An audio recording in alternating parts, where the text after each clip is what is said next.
Hey, what's up guys? Welcome back to my vlog.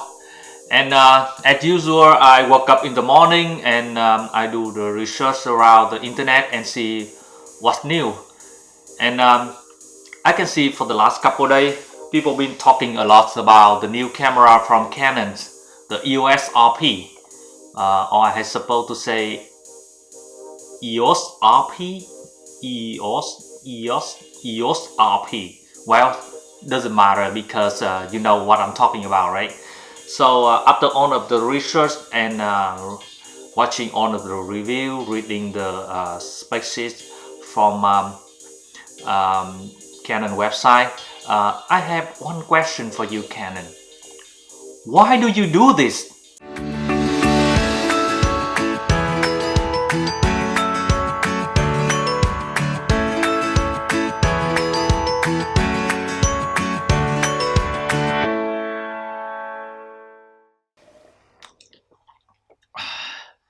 So before we started, let me make it clear that this is not a review videos. I'm not gonna review the camera because I never had it in my hand.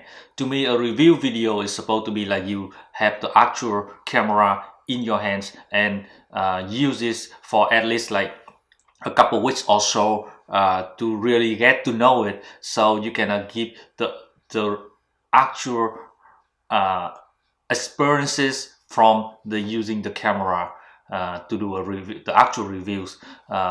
So what I'm talking in this video is just about what I think about the new camera based on the specs on Canon website.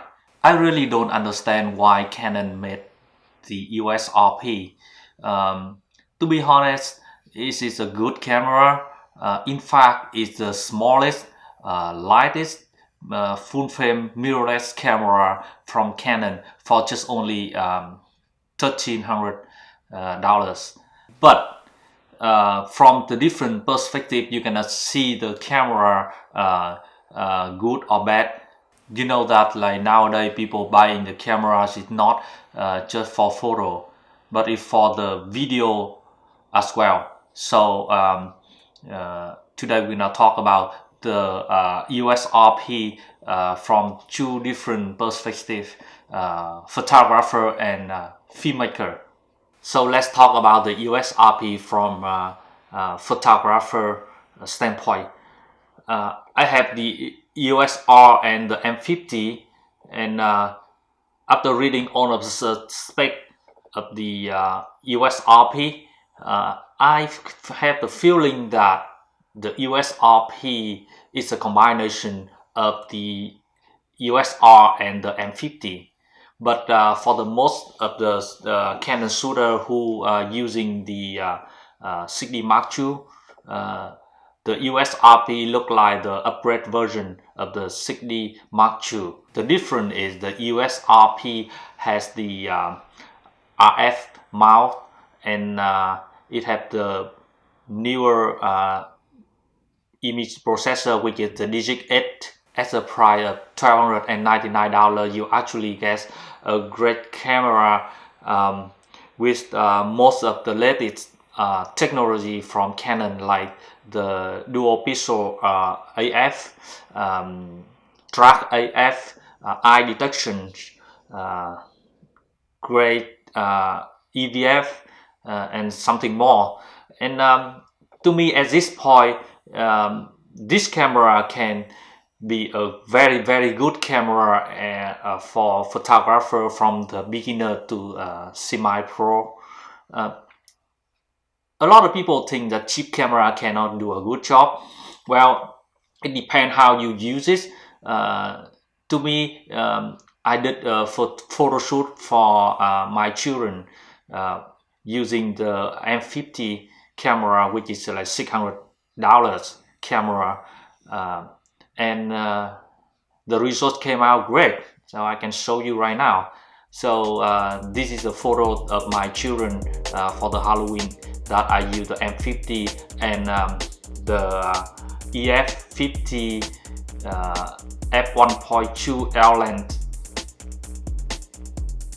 And I'm sure that if I do the same photo shoot with the EOS RP, I can do the result. It should be the same or better, because the EOS RP has the full frame sensor instead of the crop sensor on the M50. The EOS RP comes with a small battery, which is, I don't like this, because to me, when you call it EOS RP, which make me assume that it's the same series with the EOS R, so it's supposed to go with the the same battery. So in case that you use the EOS R and EOS RP together, you have the same battery can use for each other, which is so much more convenient. Besides, the EOS RP had the full frame sensor, so the full frame sensor is supposed to gonna use more power to operate the whole thing in the camera than the the small sensor. So with a small battery, it won't last long. On the EOS RP, it doesn't have the top LCD screen, but yeah, to me it doesn't matter. It's not a big deal, because even when I use the 5D Mark III, 5D Mark IV, and the EOS R, I don't really look at the top LCD to get the information of the exposure. And yes, no more touch bar. Yeah, this point I like it, because that touch bar on the EOS R is useless and ridiculous to me. I don't use it. I just disable it and never use it, because I accidentally touched my thumb on this all the time. So yeah, this one of the good things that Canon did it to the new camera is remove it. But we don't know that the upgrade version, the pro version of EOS R, if they still keep it or not. So now we're talking about the EOS RP from a filmmaker perspective. So the camera came out with on the feature that is quite fits for vlogger, amateur filmmaker, in my opinion, with the flip out screen, dual pixel autofocus, and some great features. But the biggest surprise, and also the most downside of the EOS RP to all of the filmmakers, is the EOS RP doesn't do 24 frames per second when you recording full HD. It just does 30 frames per second and 60 frames per second. And this thing, it really confused me and a lot of people all over the internet. Why? Canon, why do you do that? It's even the M50 here still can do 24 frames per second. So why the heck you take it away from the EOS RP? A lot of people, I used to say that the people like to complain about a lot of things that they don't really use, but as a filmmaker, the 24 frames per second is quite a standard, the thing that we do every day. And right now I'm filming myself with the EOS R at 24 frames per second. So this thing is a standard. It's the thing that everyone always uses. So why?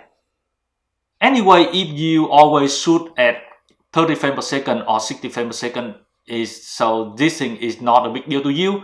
But for most of the filmmakers, this is a big thing. Actually, the EOS RP does 20 frames per second, but at 4K. But when you're shooting 4K on EOS RP, you're not gonna have the dual pixel autofocus. And I don't think most of people gonna do 4K for vlog like I am doing right now, or walking around and holding the camera, shooting yourself like this in 4K. More surprisingly, the Canon EOS RP doesn't do full HD when you use the EFS lenses.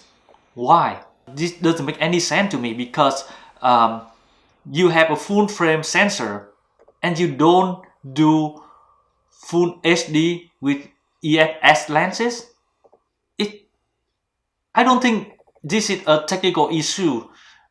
It's just like really confusing. Really, this cheaper camera and crop sensor, you still can do full HD with the EOS lenses. And of course, if you are a fan of shooting slow motion B-roll with the 120 frames per second, you're not gonna do that with the EOS RP because no 120 frames per second on the EOS RP, and of course no C-lock at all. So Canon, why do you do this? I understand that the fact that you want to protect the higher camera like EOS R, and you define that EOS RP is an affordable full frame mirrorless camera, but you already led in the competition with the other brand when it comes to the mirrorless cameras, and the people like me, we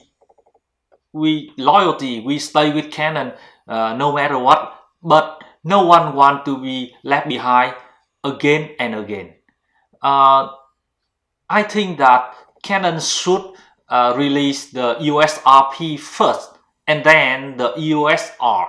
That's gonna be make more sense for people like me and feeling that okay, Canon is getting back to the game, and you know, we're gonna upgrade again and again, more professional every time. I really hope in the near future Canon will release new firmware that allow the EOS RP to film HD video at 24 frames per second and at 120 frames per second as well. Again, this is not a review video, it's just my personal opinions after reading the whole spec sheet of the Canon EOS RP. Hopefully in the future when the EOS RP really came out in the market, I'm gonna have a chance to use it for a couple of weeks and see if it's better or worse than what I expected. So that's all for today. I know that it's just my opinion, and if you have any thing want to discuss about the EOS RP, just leave it in the comment below. I would love to discuss with you more about that. We're learning from each other every day. If you like this video, just give me a thumbs up and subscribe to my channel if you have done yet. That support me a lot, and even if you don't like it, you can give me a thumbs down, no problem. That's still telling me I'm good or bad, and so I can adjust myself to making videos better in the future. Thank you for watching and see you in the next vlog.